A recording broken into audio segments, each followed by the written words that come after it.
perfect song for this early springtime day, March 31st, 2012, here at the University of Northern Colorado. Judy Collins with So Early in the Spring, playing Judy Collins not just for the springtime and not just because she was a guest on this radio program just a couple of weeks ago, but because she was one of the people whose career pretty much started and gave a huge boost to when she played at a club in New York called The Bitter End. It's still there, by the way, right down, I think, by West 4th Street. And it was founded and run back in the early 60s by a fellow named Fred Weintraub. Now, that would be enough for a person, in other words, to have done in their lives, to have created and founded this music and comedy club, which gave us the likes of Woody Allen and Bill Cosby and Tom Paxton and Judy Collins, and Bob Dylan played there. Everybody played there. It was the bitter end, you know. But Weintraub also went on to produce dozens of movies to basically help create the chop-socky kung fu phase in America. He gave us Bruce Lee. Well, he was a star already in China, but pretty much made Bruce Lee an American star. And so all of that, plus dozens of other things, are covered in the new memoir by Fred Weintraub. It is called Bruce Lee, Woodstock and Me, and it's from the man behind a half-century of music, movies, and martial arts, co-written with a fellow named David Fields. So it is very exciting for me to talk to Fred Weintraub. Fred, are you there? Can you hear me? Hi, David. I can hear you fine. Oh, yeah. Radio, I love it. Radio's the best, man. I mean, it's... So let's since what I am most interested in are the Greenwich Village years, please tell us. Just tell me about the... Can you turn down your radio a little bit? Just in case, I'm hearing a little feedback there. Is that better? Much good. Getting better. Okay. Tell us good. about how... Yeah. Judy comes out of Denver. She's the biggest celebrity out of Denver that I know, almost, you know? Well, her and Bob Denver, John Denver, maybe, who sang about Denver a lot. Oh, John Denver, who's one of the sweethearts. That's another guy who came to my club, and when Chad Mitchell was taken away from the Chad Mitchell Trio, John Denver took over, and it became John Denver and the Chad Mitchell Trio at the bitter end. Wow. And that was the first time I got to know John, who was as sweet as can be and a lovely man. Real sad that situation. And also, the guys from the University of Colorado, I put them together as a serendipity singers. Wait. What about the University? Not the Northern Colorado, but University of Colorado. You were saying who? From Loveland. One of them from Loveland, Colorado. Aha. And they all went to the University of Colorado. Who's this again? Who? The Serendipity Singers. Oh, the Serendipity Singers. Okay, they were on Hootenanny a lot. That's right. I was the producer, so I put them on all the time, and that was when the group got big at that time. Anyway, I'm just talking about Denver. Well, yeah, but let's roll it back to your founding and starting the bitter end. How did that happen? It happened because I was broke. I had been a very successful businessman in the baby carriage and toy business. Huh.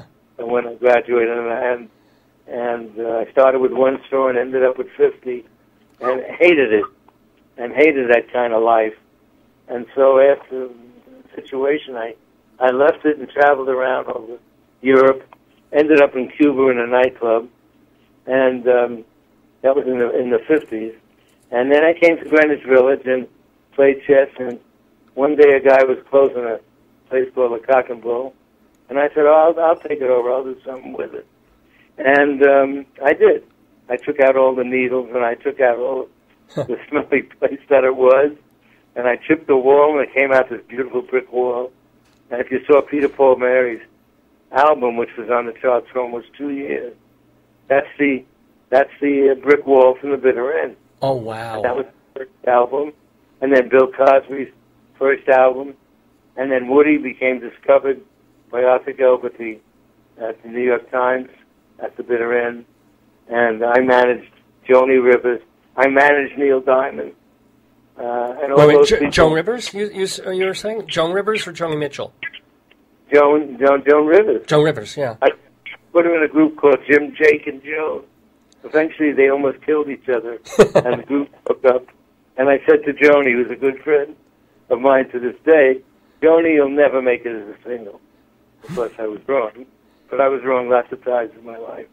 Huh. You know, so that's the way my life goes. You know. But let me ask about the day-to-day running of the bitter end. So, you know, because you had it for a few years. So, okay, you remodeled it, you found the brick wall, you made it a nice, cozy club for music. What was your day-to-day of running that music club like? Were you the booker? Were you also taking the receipts? What did you do? I was everything. It's very serendipitous because when it happened, I didn't have any money.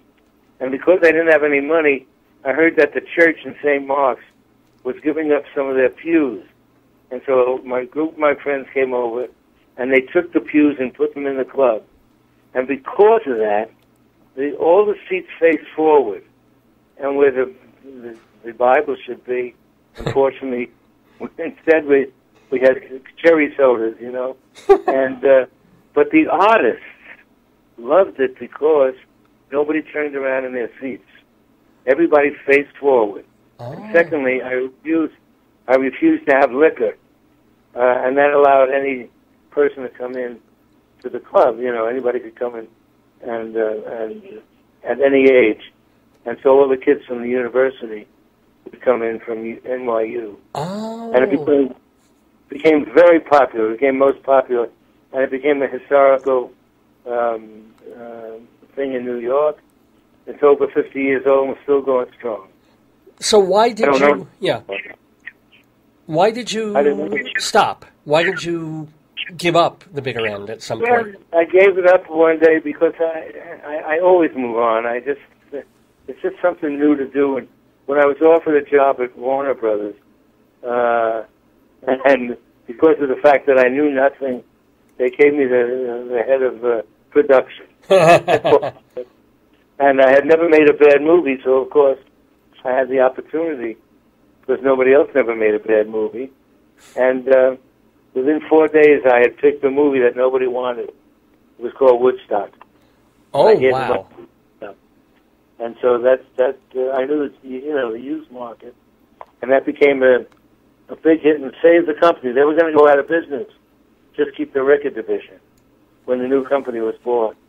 Uh-huh. And then, of course, right from there, I was the worst executive they ever had at the studio, and I said, I got to leave this, guys. I'm not somebody for consensus, you know, and I don't care what they think. I don't like it. You can't do that when you're in the studio, you know. You got to follow the line, you know. Even if you're an executive, I would figure when you reach that level, everybody has to kowtow to you. You don't have to reach consensus all around. You're kind of the honcho, aren't you? You want to know, even the CEO, which I was right under, the CEO would take me out of the room after we had gone around and all the executives had talked about the script and said, well, if you get Barbra Streisand or if you get John Wayne or whatever, and I would go out of the room, I would sit in the room and say, this is the biggest piece of crap I ever read. And they'd take me outside and say, you can't say that. You want to make the movie. You know what I mean? They need consensus. Huh. Even the CEO, if one of his people underneath him says he doesn't like it, he doesn't want to be put in that position. But they liked me, and I was the hip guy with the ponytail, and so they kept me for 7 years. And then I was on my own, and I did Bruce Lee and Enter the Dragon, which made Bruce Lee not only an American star, but the first international, four-nation sort of star of the world. And today, still gets as many hits as anybody. It's one of those amazing situations with, before Bruce Lee, mm-hmm. in every small town in America, there was a church and there was a beauty parlor. After Bruce Lee, there was a church, a beauty parlor, and a karate store. And anywhere you go, It continues. I mean, it's like that today still. Judo and karate and you know, various offshoots of that. But this picture does more business today than even the first year. Wow. It's amazing. So, but let me ask, when you did enter the Dragon, were you still with Warner Brothers, or were you completely independent? I was independent. Nobody wanted me to have a Chinese lead because everybody in the world knew that the Chinese leads didn't go in the movies, and even Charlie Chan was not Chinese. He was a Norwegian, playing Charlie Chan. So they had never had a Eurasian star, and so everybody was against it. So of course I was for it, you know. So how do you start from zero? In other words, if you're not part of the Warner studio system or with a studio, how do you suddenly say, well, I need to raise $500,000 to make a movie? And you're, you know, maybe you're not rich yourself. You're not investing in your own movie. What do you do? Well, firstly, you never invest in your own movie. That's foolish. Yeah. But the chances of success are very low. But what you do is sometimes you get investors, but I usually don't suggest it. Usually what happened in my case is during the period when I was there were pre-sales to countries all over the world where you would get money from each country and you'd sold it because I had a good reputation beforehand. But that also disappeared. And after making about 10 or 12 movies that way, and the movie business got worse, I decided it's a better way of doing it. And I went to all the emerging nations and said, listen, I will bring over and make an American movie here with just 3 or 4 people and the actors, and I will use all of your help and all of your artists who are here who don't know how to make American movies, and I'll teach them. And you will invest all the hotels, the food, everything, and except for the actors. And they said, wow. And I said, you'll be a partner. And it put jobs in. I shot in the Philippines. I shot in Thailand. I shot in Lithuania. I shot in Croatia, Yugoslavia, Slovenia. I mean, I shot everywhere using that system where nobody else was doing it. So there's always room. Now, today, when I do these lectures, you know, the kids get up and say, the entertainment business is over. You got to have 100 million. I said, absolutely not. It's the greatest chance now for people to go into the entertainment business. Because in 5 years, they're going to be, movies first run are going to go out on the internet first. People will be paying $2, $3 per person and get the movies right away on your internet, which screen will be as big as the largest screen in your own home. Right. And that's what's going to happen. But you'll get 1 million hits. You'll get 5 million hits. And I think that the opportunities today are so great. I wish I was just starting it again. But I'm going to try one. I'm still, you know, like my book. I had never written a book, and I did it now. I'm looking to do something else. Since I'm only 107, I think I got lots of time. You're 84. Aren't you 84? I'm 84, right? Right, yeah. So there's still time. It certainly is. I feel terrific. My mind's great.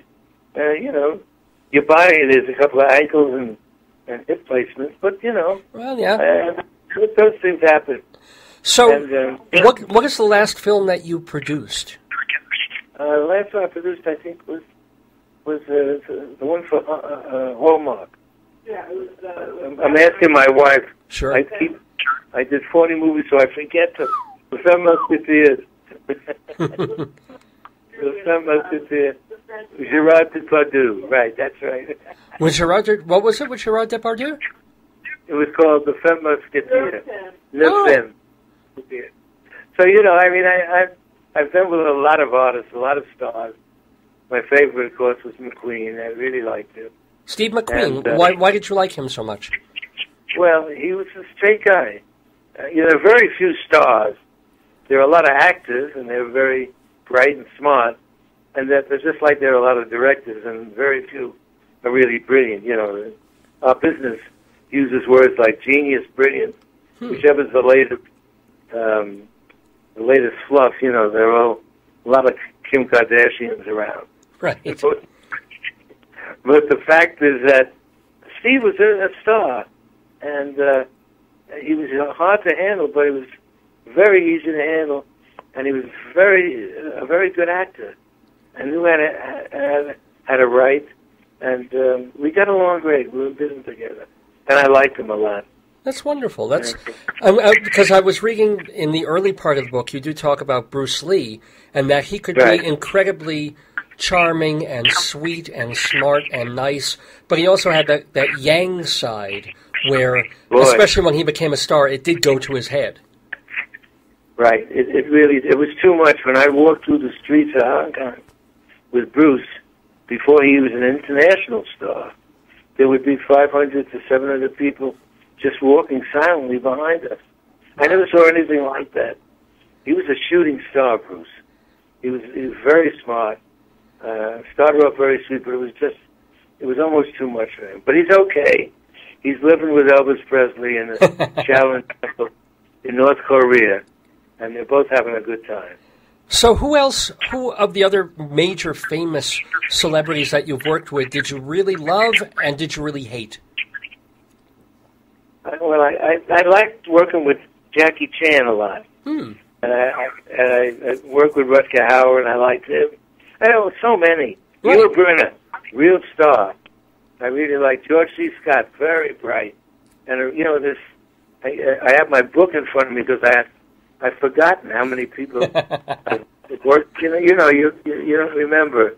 But it's just like going to summer camp, 6 weeks, 8 weeks, 10 weeks. Then it's gone, and you never really stay in touch. But people I did stay in touch with are the people from the bitter end. Judy Collins is a great friend of mine. Woody Allen is just terrific. I speak to David Steinberg. Oh. I mean, I speak to all those people. And I also started Frankie Valli and the Four Seasons. And I love Frankie and Bob Gaudio, one of the great geniuses of that group, Well, so hold on. But you're just rattling off these names, but I would love to hear more about them. So, what are some anecdotes, some memories that you have? They could even be recent ones of Woody Allen that would be surprising to us, or that we might not know. Well, Woody. Firstly, I was in that PBS special with Woody, and Woody's a very shy. He got such a bad rap on that whole thing. The family thing. Right. But Woody's, in 100 years from now, and somebody like myself who's been in the entertainment field, you look at things in perspective.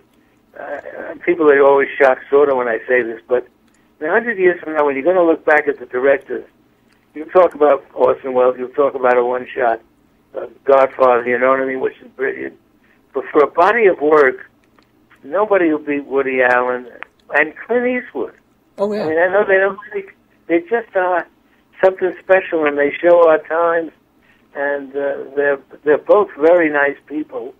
You know what I'm saying? And Woody, I kid with Woody because when I knew he was going to win the screenplay, I said, Woody, come to L.A. and I'll go up and take it for you because you won't. And I said, I'll point to you in the back and say he's back there. The anecdote about Woody is when he started performing, he didn't make it at all. He was really he was held his hands over his ears.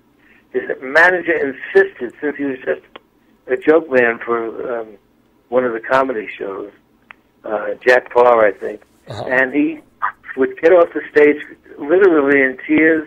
I would hold him, and Jack Rollins, his manager, would be there, and he was just bombing. People would say to me, "Why do you keep this actor in the club? Why do you keep this comedy guy?" And I said, you know how it is with a club. You have to decide. If someone walked out of my club and said, that's a nice act, I never hired him again. If they said, I really hate that act, or I really love that act, I'd hire him. It was only a question of passion, and that's really what I cared about. And after 2 or 3 weeks, Woody finally found his voice. The same jokes he found, but he told it in his own way, with his own personality. Not being the jokester like a Henny Youngman. Right. Because he wasn't Henny Youngman. He was Woody. And his warmth and his who he was, and that Nebish started out terrifically. And then, of course, 4 weeks into playing the bitter end, he got the greatest review by Arthur Gilbert, the New York Times, and he was off and running. Right. Now, Frankie Valli, on the other hand, Frankie was such fun, and then Bob Gordy was a super genius. So I put them on the road one day. Uh-huh. And I said to Frankie, you're singing this song, Don't Think Twice. It's a Dylan song. Mm-hmm. And it's kind of cute. Why don't you, if you're performing, you do, like, I used to work with Neil Diamond on his concert. I said, why don't you put a little, what they call the babushka, a little kerchief over your head and sing in that high-pitched voice, Don't Think Twice. And he said, I'm not a fag. I don't do that, Well, yeah. I said, try it. Try it and use your falsetto voice. And so he did it. It was Minnesota somewhere. I went out to see the show. And he did it. And the audience went crazy for the number. Of course, 6 weeks later, I went to see them in South Carolina. And before you know it, 5 or 6 of the numbers were all being done with kerchiefs on their heads. So, that's the kind of thing that was with the Four Seasons. They never flew, only drove in Cadillacs. But of course, they had the greatest songs. And Jersey Boys, Well, yeah. It's really a lot of truth in there. Not the real story, but a lot of truth. And it's a great show. And Have you ever produced or invested in Broadway, in the theater, or only in movies? No, only I directed one off-Broadway show, which was one of my many disasters. Ooh, why was it? What was it? It opened and closed in one night. What was it? It was called Go-Go Loves You by Anita Luce. Oh. Well, she's had success, yeah. And it was terrible. I've had some movies where they've been so bad. It's been such a bad movie, and I loved it. 75 people walked in and paid admission, and 150 asked for their money back. The movie business, you got to have failures.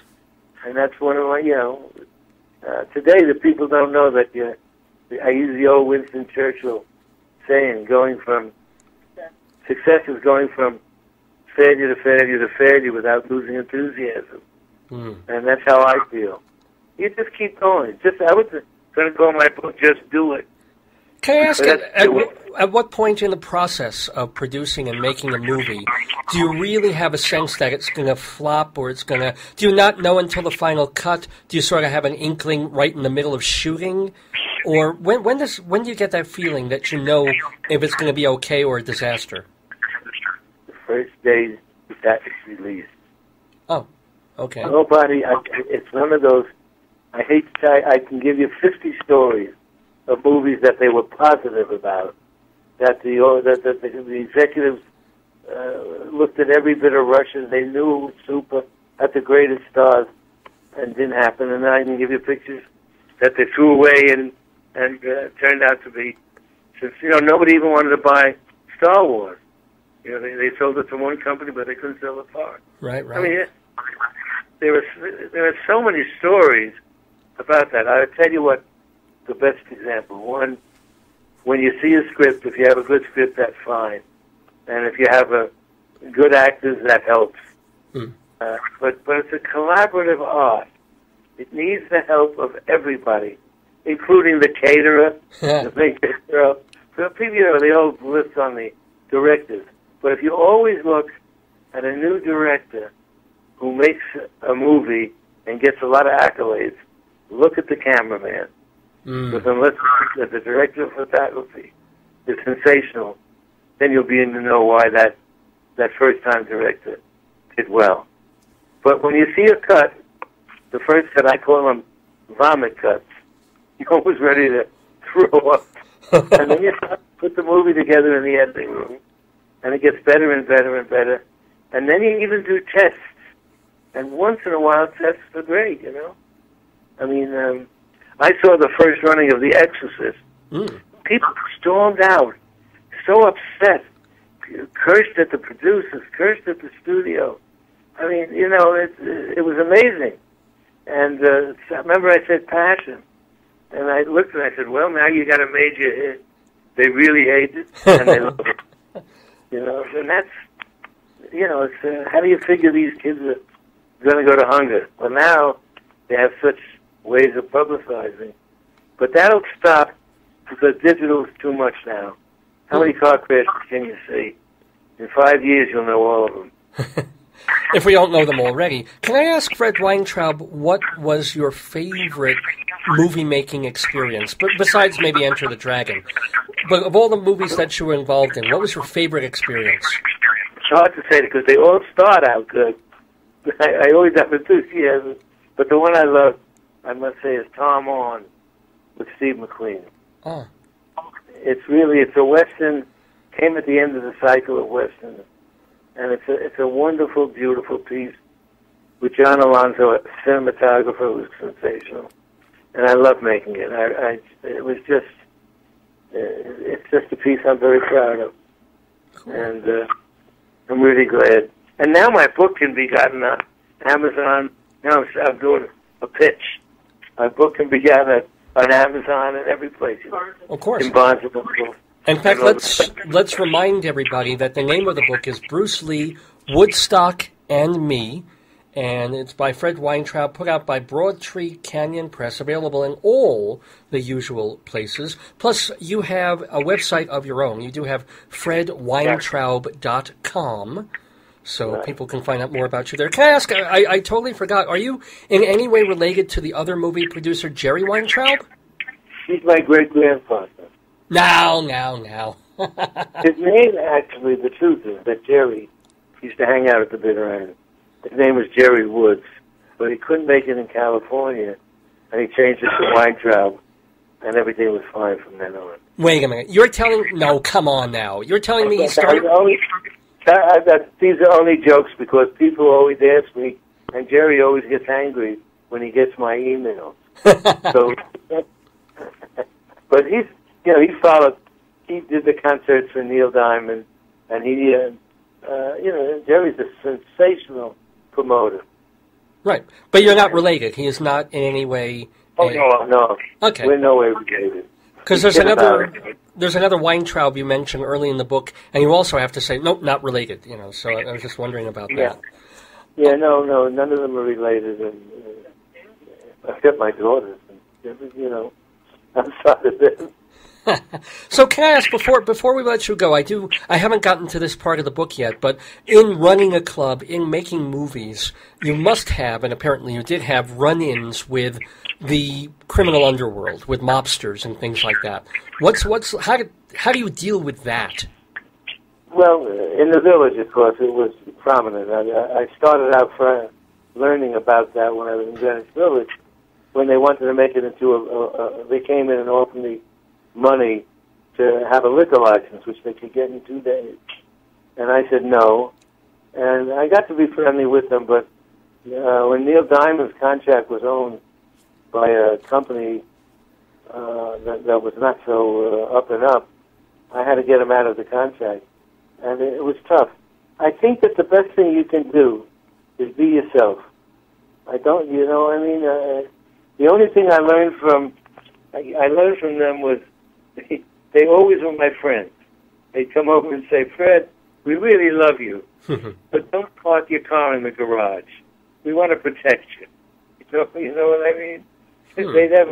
They fooled around with their own, but they kept me, they just taught me that there was more intimidation than what really happened. In fact, they came to me and gave me a cigarette machine, which they said, okay, you have to put this in your club. And so I said yes, and they said, we'll be 50-50 partners. Well, I got to tell you, for the 12 years, we were 50-50 partners, and somehow I never got $1. Oh, really? Surprise. Surprise.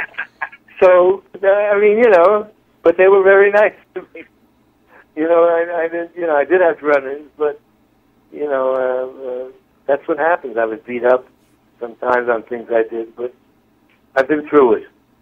What's really important is that the young people today just keep doing it and stop being so much passive. I mean, I've been talking to young folks, and It's 30 years old. They're going back to live with their parents. They have no passion. They're afraid of failure. It's really, I'm really shocked because the 60s was all energy. Kennedy, it was a period of time we never talked about money. All the people worked with each other. I mean, you see Judy Collins and Theo Bickel and Dylan, and they all sit there, they work, they come to the club after we close, and people would just sing their new songs or what they were going to do. It was an unusual period where all this energy was pent up and exploded at Woodstock within those 10 years. Right. And it really was something. So, what are you passionate about now at this stage of your life? You're 84 years old, and you're not producing movies anymore, although you could do something maybe on the internet and digital. So, what's your next step? What's your passion, Fred Weintraub? Well, a couple of. Firstly, sleep. I like sleep.